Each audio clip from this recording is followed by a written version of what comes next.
अपनी शुभकामनाएं देता हूं। राष्ट्र प्रथम के मंत्र के साथ हम सभी मां भारती की सेवा में जुटे हुए हैं। हमारा संकल्प देश को विकसित बनाना है, हिंदुस्तान को आत्मनिर्भर बनाना है और इसी संकल्प के साथ इस चुनाव में भी भाजपा आपसे आशीर्वाद मांग रही है। साथियों, कांग्रेस वो पार्टी है जो कभी दूरगामी सोच के साथ विकास के काम नहीं करती। कांग्रेस शॉर्ट टर्म काम करती है ताकि उसमें करप्शन हो सके। वहीं बीजेपी एक लंबे विजन के साथ काम करने वाली पार्टी है। हम विकसित असम से विकसित भारत के लक्ष्य को लेकर चल रहे हैं और इसलिए हमने बीते 10 साल में पूरी मेहनत से काम किया है। साथियों, बीते 10 साल असम में शांति और सद्भाव की स्थापना के थे। आने वाले साल असम की समृद्धि को विस्तार देंगे।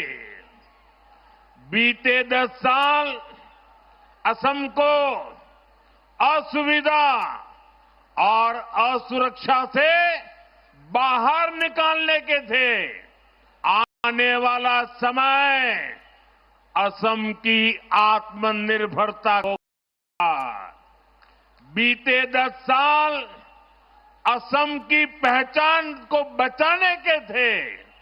अब हमें असम की पहचान को दुनिया में बुलंद करना है। करना है कि नहीं करना है? बुलंद करना है कि नहीं करना है? दुनिया भर में आसाम की पहचान बनानी है कि नहीं बनानी है? आपका वोट इस बार विकसित असम के निर्माण की नींव को मजबूत करने वाला है। और साथियों, आप सब जानते हैं, भाजपा जो कहती है वो करके दिखाती है।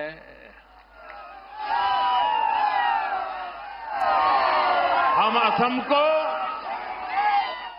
उस बुलंदी की तरफ लेकर जा रहे हैं जिसके असम के लोग हकदार हैं। साथियों, यहां से मानस नेशनल पार्क ज्यादा दूर नहीं है। मां कामाख्या का आशीर्वाद इस पूरे क्षेत्र पर है। यहां आस्था और अध्यात्म से जुड़े बड़े स्थान है। असम में जैसे जैसे कनेक्टिविटी सशक्त हो रही है, यहां टूरिज्म का भी विस्तार होता जा रहा है और इसका फायदा पूरे असम को होगा। साथियों, असम का हमारा एक क्षेत्र खार भात के लिए जाना जाता है और मैं सभी दान किसानों को एक खुशखबरी देना चाहता हूं।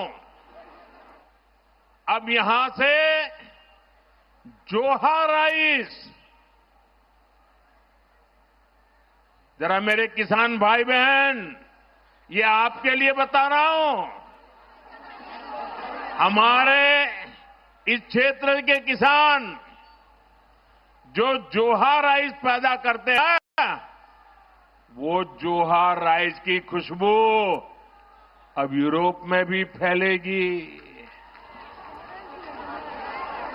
हाल में ही असम का जोहाई इंग्लैंड और इटली को एक्सपोर्ट होना शुरू हो गया है। ये असम के सभी किसानों की मेहनत का सम्मान है। यहां हमने जो जोगी गोपा में मल्टी मॉडल पार्क बनवाया है, वो भी इस क्षेत्र के किसानों का सामर्थ्य बढ़ा रहा है। वहां ऐसी सुविधाएं हैं जिससे किसानों की फल सब्जी और अन्य उपज सुरक्षित भी रहती है और एक्सपोर्ट में भी बहुत सुविधा होती है। साथियों, देश के जिन एक दो राज्यों में उंगली पर गिन लो इतने से ही कम, सिर्फ एक दो राज्यों में ये कांग्रेस की सरकारें बची हैं। वहां कांग्रेस कभी जनता के बीच अपना रिपोर्ट कार्ड लेकर नहीं जाती, जबकि बीजेपी सरकार साफ नियत से जनता को बताती है कि हमने जनता की सेवा के लिए क्या किया। हमारी बीजेपी एनडीए सरकार किसानों की समृद्धि के लिए क्या कर रही है। मैं आपको इससे जुड़े कुछ आंकड़े बताना चाहता हूं। ये आंकड़े आप याद रखोगे?